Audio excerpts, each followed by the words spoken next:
तर मी हॅलो. एक मिनिट दादाशी बोला, दादाच सांगतील सगळं सविस्तर. बर. हॅलो जय. जरी बोला. मला ह्या प्रकरणाची पूर्ण माहिती द्या ना. मी तुमचा कॉल रेकॉर्ड करतोय आणि आपण चॅनलवरती तो प्रकाशित करणार आहोत. बरं, काय झालं होतं नेमकं आणि कशामुळे हा सगळा प्रकार घडलाय? विषय असा झाला होता, त्या अंजनगावचे शिवप्रेमी माझ्याकडे आल्यानंतर त्यांनी मला सांगितलं की आम्हाला छत्रपती शिवाजी महाराजांचं स्मारक बसवायचे, हा. तुम्ही आमची मदत कराल का? मी म्हटलं ठीक आहे, शिवाजी महाराजांचं स्मारक बसवायला मी महाराष्ट्रभर मदत करतोय, तिथेही करायला तयार आहे.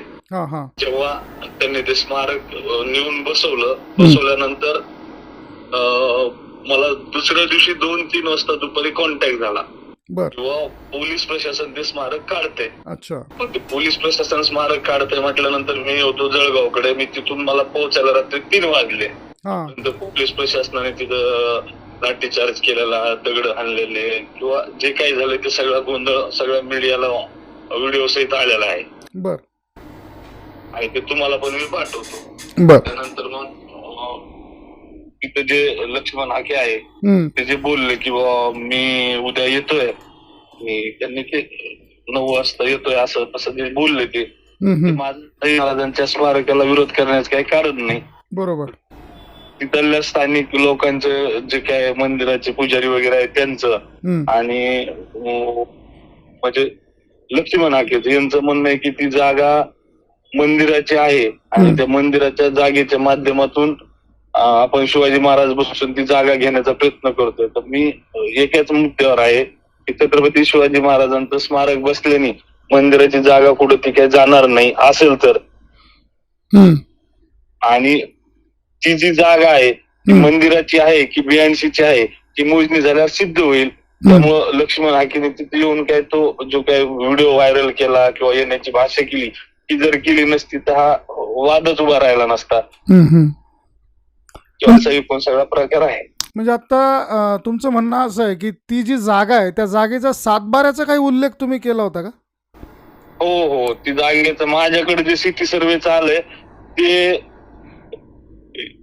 BNCच्या हद्दीमध्ये आहे आणि मी तिथून परत आल्यानंतर मला अशी माहिती मिळाली किंवा ते मी त्यांचं पाहिलं त्या पुजारी त्यांचे ते पेपर ते दाखवत आहे की ते 7/12 त्यांचं नाव आहे. तर आज माझं जे बोलणं झालंय तिथल्या स्थानिक आमदाराशी, पोलीस प्रशासनाशी की बाबा आणि त्या गावकऱ्यांशी ज्यांनी शिवाजी महाराजांचं स्मारक बसवलंय, सर्वांचं असं मत आहे की जर ती जागा त्या मंदिराची निघाली 45 गुंठे, गट नंबर 14 आणि 15 असा काहीतरी तो विषय आहे, त्या जर 45 गुंठ्यामध्ये शिवाजी महाराजांचं स्मारक बसलेलं असेल तर आम्ही ते दुसऱ्या जागी स्थलांतर करायला तयार आहोत.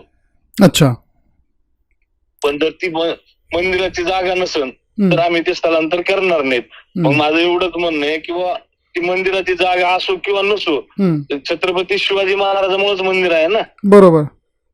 पण छत्रपती शिवाजी महाराज त्या जागेत बसल्याने उलट मंदिराची शोभा वाढते, त्यामुळे विरोध करण्याचं काही कारण नसावं एवढीच अपेक्षा आहे. मग आता तुमचा एक व्हिडिओ सध्या सोशल मीडियामध्ये खूप व्हायरल होतोय ज्यामध्ये तुम्ही शिवीगाळ करताय, तर त्या मागचा काय संदर्भ आहे आणि काय तुम्ही इतके उद्विग्न झालात? त्याच्या मागचा हे बघा, दुसरा कुठल्याही समाजाच्या भावना दुखवण्याचा माझा उद्देश नाहीये. मला जी स्थानिक माहिती मिळाली की लक्ष्मण हाके असतील किंवा गोपीचंद पडळकर असतील यांनी ते पोलीस प्रशासनाला सांगून तिथलं सगळं ते काढवण्याचा प्रयत्न केलाय. म्हणून माझा राग शिवाजी महाराजांवर मी प्रेम करतोय, म्हणून तो अनावर झाल्यामुळे माझ्या तोंडातून ते शब्द गेलेले आहेत. बर. तर मग आता सध्या तिथं काय परिस्थिती आहे आणि तुमच्यावरती काही कारवाई किंवा तुमच्यावरती काही ऍक्शन घेण्यात आली आहे का? ते आता पोलीस प्रशासनालाच माहिती असेल. कारवाई केली तरी आपण त्या कारवाईला सामोरे जाऊ आणि पोलीस प्रशासनाला सहकार्य करू, कारण त्यांचं कार्य त्यांनी केलं पाहिजे ह्या मताचं मी आहे. बरं. अंजनगावमध्ये सध्या काय परिस्थिती आहे? तिथलं वातावरण सध्या शांत झालंय की आणखी देखील काही गदारोळ होण्याचे काही चान्सेस आहेत? नाही, वातावरण आता शांत झालंय आणि सर्वजणाच्या सहमतीने एकच आहे, म्हणजे ज्यांनी स्मारक बसवलं या सर्व तरुणांचं एवढंच म्हणणं आहे, ती जागा जर मंदिराची नसेल तर ते छत्रपती शिवाजी महाराजांचं स्मारक तिथंच बसलं पाहिजे. आता यामध्ये काही शासकीय गाड्यांची किंवा जे तालुका दंडाधिकारी वगैरे आहेत त्यांच्या गाड्यांची तोडफोड झाल्याचं पाहायला मिळतंय किंवा इतर खूप सारं नुकसान देखील झालंय, दगडफेक मला वाटतं तिकडे त्या ठिकाणी झालेली आहे, तर त्या संदर्भाने काय सांगाल? दगडफेकेत आता मी तिथं प्रत्यक्ष स्वतः नव्हतो ना ती घटनास्थळी, परंतु त्या माझ्याकडे जे व्हिडिओ आले त्याच्यात अक्षरशः पोलीस प्रशासन दगड मारताना आहे. अच्छा. मग त्याचा आपण काय अर्थ घ्यायचा आहे? तर ते व्हिडिओ देखील तुम्ही आम्हाला द्या, म्हणजे ह्या संदर्भाने आम्हाला ते देता येतील. हो, मी तुम्हाला पाठवतो, ते व्हिडिओ पाठवतो नक्की. चालेल दादा.